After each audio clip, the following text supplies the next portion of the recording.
ঘোষণা দেয়া হলো মক্কায়, মুহাম্মদের মাথা কেটে এনে দিলে এত এত স্বর্ণ মুদ্রা দেয়া হবে। ওমরে ফারুক রাজি হয়ে গেলেন।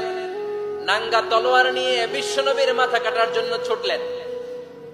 নাউজুবিল্লাহ পড়বেন না? বনু জাহরা গোত্রের এক লোক বলে, আইনা ইয়া ওমর, কই যাও? মুহাম্মদের মাথা কাটতে যাই। আরে মুহাম্মদের মাথা কাটতে যাও? তোমার বোন ফাতিমা বিনতে খাত্তাব আর তোমার বোন জামাই সাঈদ কদ সাবাআ, এরা তো ধর্ম ত্যাগ করে ফেলছে।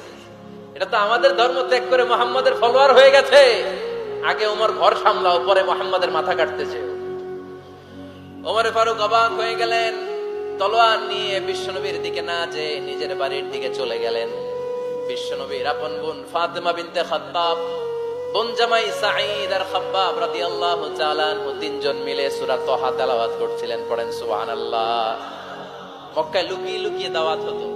খাব্বাব রাদিয়াল্লাহু তাআলা আনহু একটা চামড়ার ফলকের মধ্যে সূরা তাহার কয়েকটা আয়াত এনে ওমরে ফারুকের বোন আর বোন জামাইকে শিক্ষা দিচ্ছে, ট্রেনিং দিচ্ছে।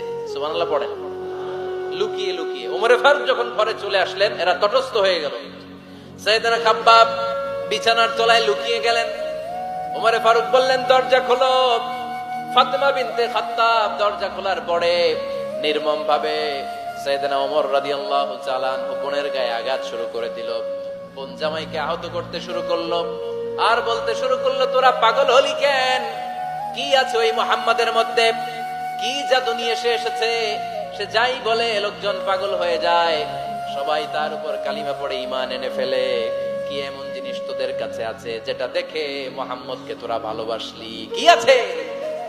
কি পড়তেছিলি আমারে দেখা। ফাতেমা বলে, ইন্নাকা রিজসুন লা ইয়ামাসসুহু ইল্লাল মুতাহহারুন। ও আমার ভাই ওমর, তুমি নাপাক। তুমি কি?